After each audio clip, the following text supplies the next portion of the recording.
Hey everyone, स्वागत करता हूं आप सबका एक बार फिर से बिहार बोर्ड के number 1 channel Bihar board study पे। जी हाँ दोस्तों, यानी आज के क्लास में हम लोग कवर करने वाले हैं इंटरमीडिएट एग्जामिनेशन 2022 यानी एनुअल एग्जाम के लिए हिस्ट्री का मॉडल पेपर को कवर करेंगे। आपको बता दें, अगर आपका एग्जाम 2022 में है, आप 12th के विद्यार्थी हैं, तो आपके लिए वीडियो बहुत ही ज़्यादा इंपॉर्टेंट है, क्योंकि इस मॉडल पेपर में हम लोग 100 क्वेश्चन को कवर करेंगे, जिससे आपके एग्जाम में लगभग 30% यहाँ से क्वेश्चन आपको देखने को मिलेगा। इसलिए आप लोगों से मेरा रिक्वेस्ट रहेगा कि आप लोग इन 100 क्वेश्चन में आप यानी कितने क्वेश्चन यानी सॉल्व कर पा रहे हैं, कमेंट सेक्शन में आप लोग जरूर बताइएगा।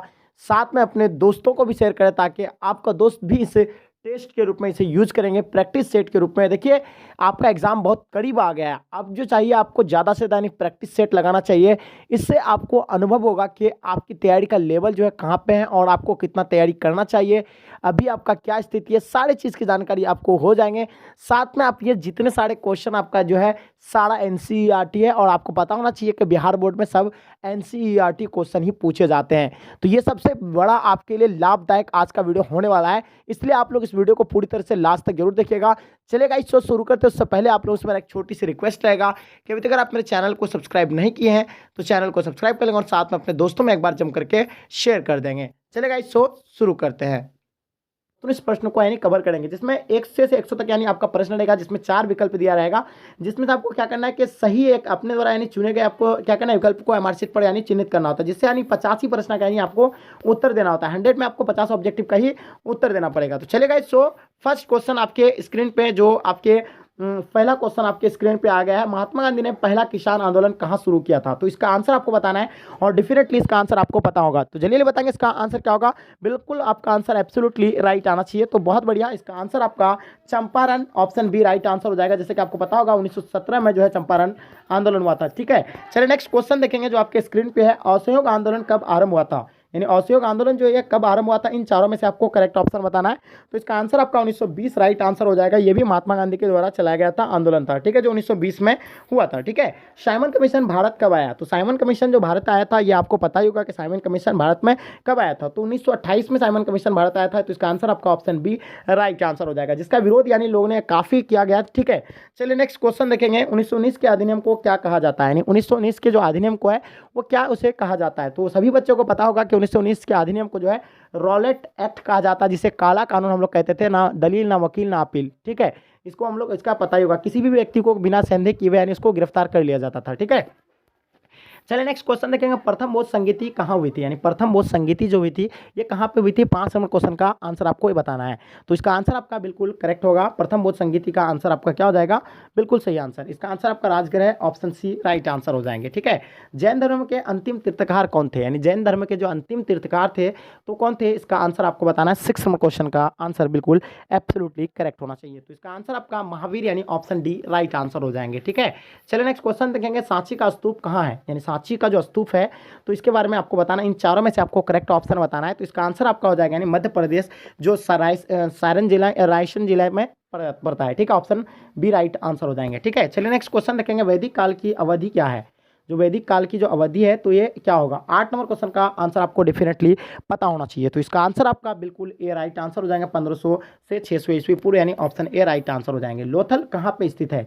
इन चारों में से आपको करेक्ट ऑप्शन बताना है। 9 नंबर क्वेश्चन का आंसर आपको पता होगा, डेफिनेटली पता होना चाहिए। तो इसका आंसर आपका सी राइट आंसर हो जाएगा। लोथल जो आपका गुजरात में है। और वहीं अगर आपको कालीबंगान के बारे में पूछ दिया तो आपको डायरेक्ट आंसर आपको राजस्थान देना है। महाभारत किसने लिखा था? इन चारों में से आपको करेक्ट ऑप्शन बताना है।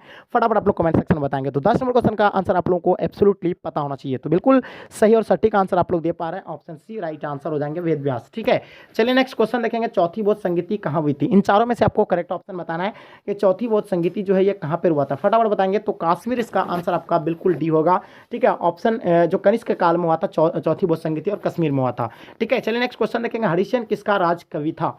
यानी हरिसेन जो था ये किसका राज्य कवि था? इन चारों में से आपको करेक्ट आंसर बताना है। फटाफट आप लोग कमेंट सेक्शन में बताएंगे।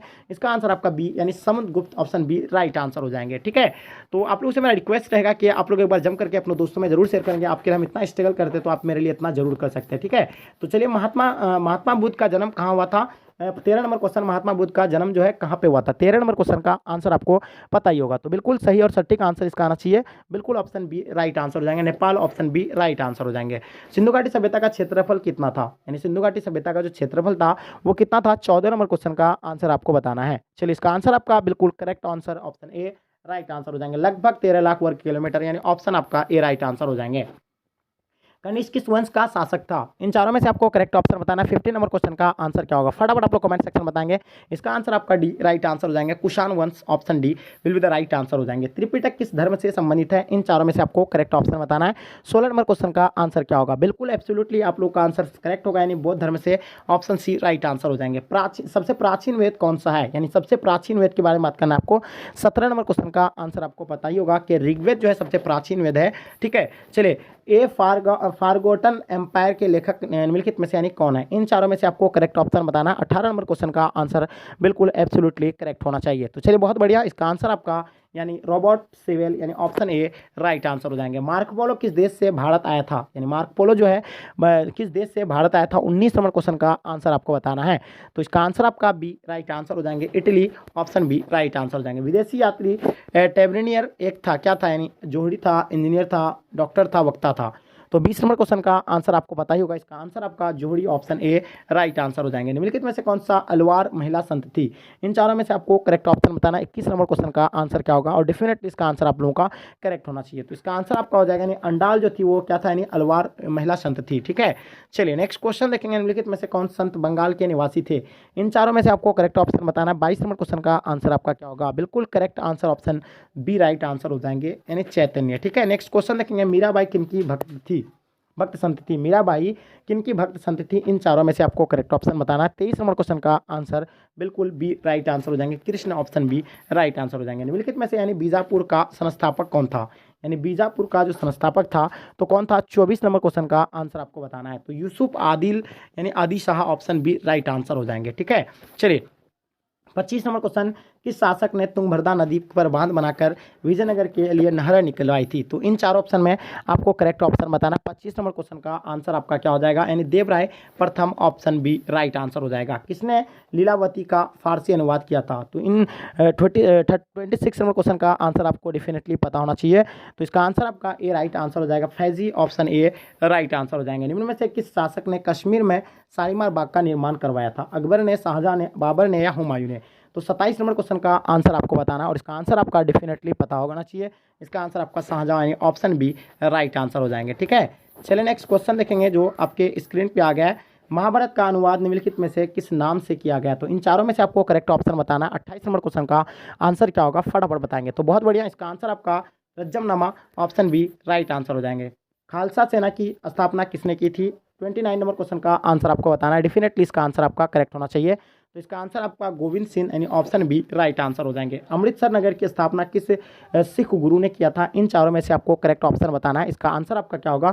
30 नंबर क्वेश्चन का आंसर बिल्कुल सी राइट आंसर हो जाएंगे, गुरु रामदास। ठीक है, चलिए नेक्स्ट क्वेश्चन देखेंगे। बंगाल में स्तंभराड़ी बंदोबस्त कब लागू किया गया था? इन चारों में से आपको करेक्ट ऑप्शन बताना है। 31 नंबर क्वेश्चन का आंसर आपका D will be the right answer हो जाएंगे। 1973 ईस्वी में। ठीक है, 1855 से 1856 में कौन सा विद्रोह हुआ था? इन चारों में से आपको करेक्ट ऑप्शन बताना है। 32 नंबर क्वेश्चन का आंसर आपका डेफिनेटली करेक्ट होना चाहिए। तो इसका आंसर आपका यानी Santhal option B right answer हो जाएंगे। 1857 के विद्रोह कब यानी प्रारंभ हुआ था? तो इन चारों में से आपको करेक्ट ऑप्शन बताना है। 33 का आंसर आपका क्या हो जाएगा? बिल्कुल एब्सोल्युटली आपका आंसर करेक्ट होना चाहिए कि 10 मई यानी को ठीक है आरंभ हुआ था, क्योंकि 31 मई का रखा गया था लेकिन उससे पहले ही ये हो गया था। ठीक है, चलिए देखिएगा कानपुर में विद्रोह का नेतृत्व जो है किसने किया था? इसका आंसर आप लोग फटाफट बताएंगे।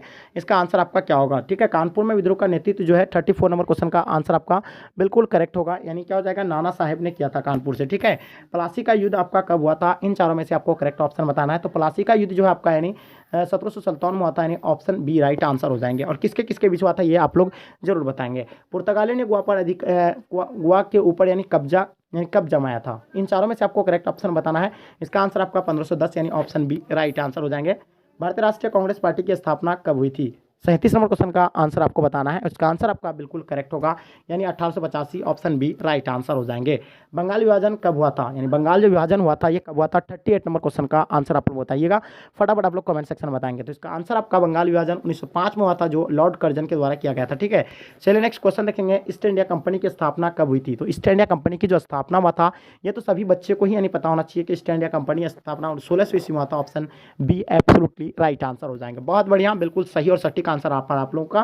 पाकिस्तान शब्द किसके दिमाग की उपज थी, फटाफट आप लोग बताएंगे। और आप लोगों से मेरा रिक्वेस्ट रहेगा, आप लोग जितने सारे नए बच्चे हैं आप लोग फटाफट यानी चैनल को सब्सक्राइब कर लेंगे और साथ में अपने दोस्तों में एक बार शेयर कर देंगे। अगर हाँ, आप लोगों के लिए एक बहुत बड़ा सुनहरा अवसर है, अगर आपकी तैयारी बिल्कुल 0% है, अगर आप लोग तैयारी करना चाहते हैं कि 2-3 महीना के अंदर में आप कंप्लीटली तैयारी हो जाए, तो आपको बता दें जो हम लोग के द्वारा यानी एक कोर्स स्टार्ट किया गया जिसमें important question, notes, model paper practice है, सारा चीज़ आपको यानी प्रोवाइड करवाएंगे बिल्कुल आपको, मतलब बहुत कम प्राइस में। और आपका ये पूरा 100% हम गारंटी लेंगे कि आपका यानी 80+ मार्क्स हम लेने का गारंटी लेंगे। लेकिन एक इसमें कंडीशन ये है कि आपको जो मटेरियल मेरे द्वारा दिया जाएगा उसको आपको अच्छे से यानी रीडिंग करना पड़ेगा। ठीक है, पाकिस्तान शब्द के दिमाग की उपज थी। अगर आपको लेना है तो आपको इस नंबर पे यानी व्हाट्सएप में आपको कांटेक्ट करना है, 9162 055 090। ठीक है, तो पाकिस्तान शब्द किसके दिमाग की उपज थी, 14 नंबर क्वेश्चन का आंसर आपको बताना है। चलिए, इसका आंसर आपका बिल्कुल रहमत अली यानी ऑप्शन सी राइट आंसर हो जाएंगे। कैबिनेट मिशन भारत कब आया, यानी कैबिनेट मिशन जो भारत जो आया था यानी कब आया था, तो इसका आंसर आपका 1946, ऑप्शन ए राइट आंसर हो जाएंगे। चलिए नेक्स्ट क्वेश्चन देखेंगे, भारत कब अपना स्वतंत्र दिवस मनाता है, यानी भारत अपना कब अपना स्वतंत्र दिवस मनाते हैं। यानी हम लोग जो स्वतंत्र दिवस मनाते हैं वो 15 अगस्त 1947 को यानी मेरा भारत आज़ाद हुआ था, और उसी के यानी 15 अगस्त पर ही हम लोग क्या मनाते हैं, यानी क्या मनाते हैं, हाँ बिल्कुल स्वतंत्र दिवस के रूप में हम लोग मनाते हैं। संविधान सभा का अस्थायी अध्यक्ष कौन थे, यानी संविधान सभा के जो अस्थायी अध्यक्ष थे तो कौन थे, आपको तो पता ही होगा कि अस्थायी अध्यक्ष जो थे डॉक्टर राजेंद्र प्रसाद थे और अस्थायी अध्यक्ष यानी डॉक्टर सचिदानंद सिन्हा थे। ठीक है, चलिए 44 नंबर क्वेश्चन देखेंगे हम लोग। चलिए, तो भारतीय संविधान बनकर कब तैयार हो गया था, तो आपको बताया था भारतीय संविधान जो बनकर कब तैयार था, इन चारों में से आपको करेक्ट ऑप्शन बताना है। 26 नवंबर 1949 को जो है ये बनकर पूरी तरह से यानी तैयार हो गया था, तो इसका आंसर आपका 44 का ऑप्शन ए राइट आंसर हो जाएगा। बहुत बढ़िया, बिल्कुल आप लोगों का आंसर भी बहुत सारे बच्चे का करेक्ट आ रहा है। ठीक है, बहुत खुशी की बात है। महाभारत में पर्वों की संख्या कितनी है, महाभारत में पर्वों की संख्या कितनी है, 45 नंबर क्वेश्चन का आंसर आपका बिल्कुल 18, ऑप्शन सी राइट आंसर हो जाएंगे। स्तूप किस धर्म से संबंधित है, 46 नंबर क्वेश्चन का आंसर आप लोगों को बताना है, फटाफट आप लोग कमेंट सेक्शन में बताएंगे। तो इसका आंसर आपका बौद्ध धर्म है, ऑप्शन ए राइट आंसर हो जाएंगे। ठीक है, अग्रहार क्या था, यानी अग्रहार जो है क्या था, 47 का आंसर आपको बताना है। बिल्कुल करेक्ट आंसर आपका भूमि अनुदान, ऑप्शन ए राइट आंसर हो जाएंगे। हड़प्पा सभ्यता में सर्वप्रथम किस स्थल की खोज हुई थी, 48 नंबर क्वेश्चन का आंसर आपको बताना है और इसका आंसर आपका डेफिनेटली करेक्ट होना चाहिए।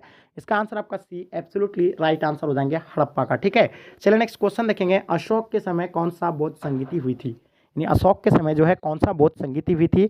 49 नंबर क्वेश्चन का आंसर आपको पता ही होगा, इसका आंसर आपका बी यानी तीसरा हुआ था, यानी ऑप्शन बी राइट आंसर हो जाएंगे। 50 नंबर क्वेश्चन देखेंगे, भारत का नेपोलियन कहा जाता है, यानी भारत का नेपोलियन किसे कहा जाता है, इसका आंसर आप लोगों को फटाफट बताना है, इसका आंसर क्या होगा। तो अशोक को कहा जाता है, चंद्रगुप्त मौर्य को, समुद्रगुप्त को या हर्षवर्धन को। तो भारत का नेपोलियन जो है यानी समुद्रगुप्त को कहा जाता है, ऑप्शन डी राइट आंसर हो जाएंगे। तो डियर स्टूडेंट, वीडियो थोड़ा लॉन्ग हो रहा है, इसलिए हम लोग चाहते हैं कि यानी पार्ट 1 और पार्ट 2 पर इसको फिर डिवाइड कर देंगे। तो हम लोग यानी पार्ट 2, अगर आप लोगों को वीडियो पसंद आए तो वीडियो को लाइक कर देंगे। अगर पार्ट 2 आपको अगर चाहिए कि हमको सर यानी पार्ट 2 हम लोग को चाहिए, तो फटाफट आप लोग कमेंट सेक्शन में बिल्कुल कमेंट करना, आप लोग नहीं बोलिएगा। पार्ट 2 अगर चाहिए तो आप लोग लिखेंगे पार्ट 2, ठीक है, सब बच्चा लिखेंगे कमेंट सेक्शन में कि पार्ट 2 हमें चाहिए। ठीक है, जरूर लिखेंगे, क्योंकि इसमें जो है आपको पूरी तरह से कंप्लीट करना है। जैसे कि आपको बताया था, ये मॉडल पेपर आपके लिए इतना इंपॉर्टेंट है कि आप यानी नहीं समझेंगे। आपको हम पूरी तरह से इतना श्योर कह सकते हैं कि यहाँ से आपको जो है पूरी लगभग क्वेश्चन आपके फाइनल एग्जाम में आपको देखने को मिलेंगे। ठीक है, तो चलिए गाइस, आज के क्लास को हम लोग यहीं तक एंड करते हैं। उससे पहले आप लोगों से मेरा एक छोटी सी रिक्वेस्ट रहेगा कि आप लोग यानी जम करके जरूर अपने दोस्तों में शेयर करें। आपके लिए हम इतना स्ट्रगल, अगर आपका माइंड में सब्जेक्टिव को लेकर के बहुत ज़्यादा ही टेंशन आप ले रहे हैं, अगर आपका तैयारी बिल्कुल 0% है, आप तो निश्चिंत रहिए, सब्जेक्टिव का तैयारी आपका बिल्कुल टेंशन ही नहीं लेना पड़ेगा, बिल्कुल मुफ्त में आपको इसका तैयारी किया जाएगा। तो सबसे पहले आपको किसी भी ब्राउजर फीचर में, चाहे गूगल या क्रोम में, कहीं पे आकर के भी आपको टाइप करना है board exam study, board exam study, board लिख दिए, उसके बाद एग्जाम स्पेस दे करके एग्जाम लिखिए, उसके बाद स्टडी लिखिए, STUDY, स्टडी लिखने के बाद देखिए यहाँ आपको लिखाना है क्या, .com, यानी बिहार बोर्ड एग्जाम स्टडी, यानी sorry board exam study .com आपको सर्च करना है। जैसे हम सर्च करेंगे तो आपके स्क्रीन पे कुछ आपको दिखता होगा, इस प्रकार का कुछ इंटरफेस आएगा। तो आपका यहाँ लिखा हुआ है board exam study India's number 1 fast and free online learning. तो आपको इसी में क्लिक करना है, ठीक है। यहाँ आप जैसे क्लिक करेंगे तो आपके सामने कुछ इस प्रकार का इंटरफेस आएगा, राइट। तो देखिएगा आपके सामने कुछ इस प्रकार इंटरफेस आएगा। तो आप लोग देखिएगा यहाँ आर्ट्स कॉमर्स साइंस सभी के लिए है। आपको अगर मॉडल पेपर चाहिए तो मॉडल पेपर में क्लिक करना है। उसके बाद यहाँ आपका दिया हुआ है मॉडल पेपर दिया हुआ है। उसके बाद अगर आपको चाहिए सब्जेक्टिव में, तो देखिए सब्जेक्टिव का हम लोग का टेंशन है, तो सब्जेक्टिव वाले बच्चे निश्चिंत रहिए, आपका तैयारी हो जाएगा। बिहार बोर्ड क्लास 12 सब्जेक्ट मतलब ऑल सब्जेक्ट सब्जेक्टिव क्वेश्चन। तो आपको कोई भी सब्जेक्ट का जो सब्जेक्ट आपको चूज करना है, चाहे पॉलिटिकल साइंस चूज करना है तो पॉलिटिकल साइंस में आपको क्लिक करना है।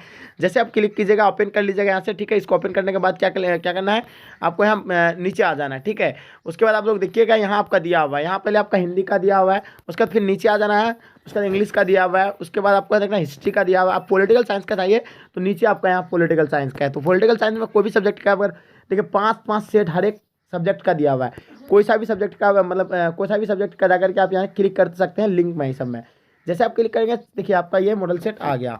तो ये है आपका सब्जेक्टिव। देखिए बिहार को विशेष राज्य का दर्जा क्यों मिलना चाहिए, ये क्वेश्चन हो गया सब्जेक्टिव में, तो इसके बारे में दिया हुआ है। उसके बिहार में संपूर्ण क्रांति का मूल्यांकन करें, ये भी इसके बारे में दिया हुआ सब्जेक्टिव में। यानी इसी तरह का आपको सारा उदारीकरण क्या है, तो ये सारा आप आगे आसान तरीका से उतार सकते हैं। और ये सभी गैस क्वेश्चन है, वीवीआई है, सभी वीवीआई क्वेश्चन है।